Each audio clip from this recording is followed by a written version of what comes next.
पाकिस्तान अपनी गिरी नापाक हरकतों से बाज नहीं आ रहा है। बीती देर रात पाकिस्तानी सेना ने जम्मू संभाग के जिला पुंछ के बालाकोट सेक्टर में एलओसी के पास संघर्ष विराम का उल्लंघन किया और गोलाबारी की।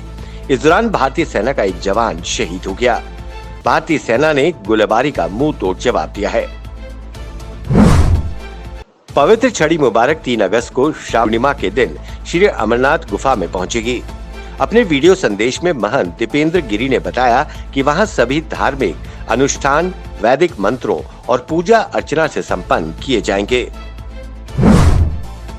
उत्तरी कश्मीर के सीमांत जिले कुपवाड़ा के माचिल सेक्टर में भारतीय सेना ने घुसपैठ की एक बड़ी कोशिश को नाकाम कर दिया।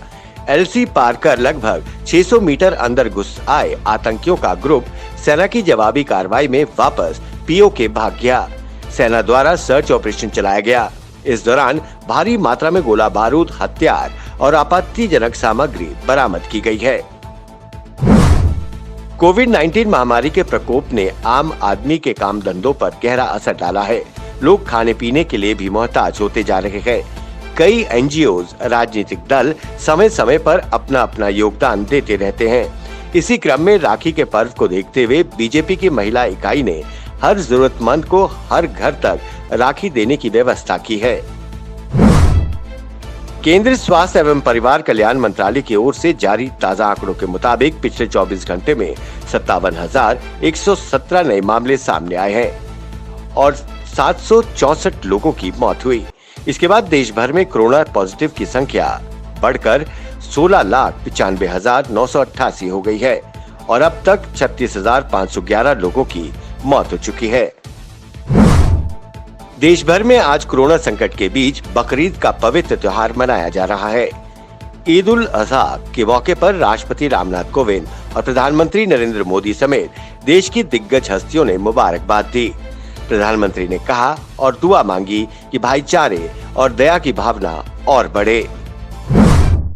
5 सालों में पहली बार इस साल जुलाई के महीने में सबसे कम बारिश हुई है। इस साल कम बारिश से खरीफ की फसलों को लेकर किसानों की चिंता बढ़ गई है। इसका प्रभाव तिलहन और दालों की फसलों पर पड़ेगा। कांग्रेस में एक बार फिर युवा और अनुभवी नेताओं के बीच तलवारें खिंच गई हैं। राज्यसभा सांसदों की बैठक में कांग्रेस की कार्यकारी अध्यक्ष सोनिया गांधी की मौजूदगी में दोनों गुटों के बीच तीखी बहस हुई। वरिष्ठ नेताओं ने राहुल गांधी के खिलाफ हस्ताक्षर अभियान चलाते हुए सोनिया को पत्र लिखा है। अमेरिका के अलास्का प्रांत में हवा में 2 विमानों के आपस में टकराने से 7 लोगों की मौत हो गई है। मारे गए लोगों में राष्ट्रपति डोनाल्ड ट्रंप की रिपब्लिकन पार्टी के एक state assembly member Gary Knopp भी शामिल थे। पूर्वी लद्दाख में सामान्य स्थिति बहाल करने के मकसद से भारत और चीन के बीच सैन्य स्तर की 5वें दौर की वार्ता को लेकर गंभीर संशय है। चीन के राजदूत सुन वाडांग ने पेंगोंग झील संबंधी बयान को कूटनीतिक व सामरिक स्तर पर जांचा परखा जा रहा है, जहां उन्होंने कहा कि चीनी सेना पेंगोंग झील से नहीं हटने जा रही। 5 अगस्त को अयोध्या में श्री राम जन्मभूमि मंदिर भूमि पूजा कार्यक्रम में प्रधानमंत्री के साथ मंच पर 5 ही लोग बैठेंगे।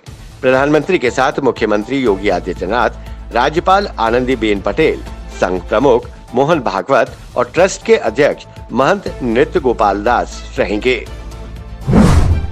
रक्षा मंत्रालय ने फिल्म व वेब सीरीज आदि में सुरक्षा बलों की गलत तस्वीर पेश किए जाने की शिकायतों का संज्ञान लेते हुए फिल्म प्रमाण पत्र बोर्ड समेत विभिन्न मंत्रालयों से कहा है कि फिल्म निर्माता ऐसे कंटेंट को प्रसारित करने से पहले एनओसी उन्हें लेनी होगी।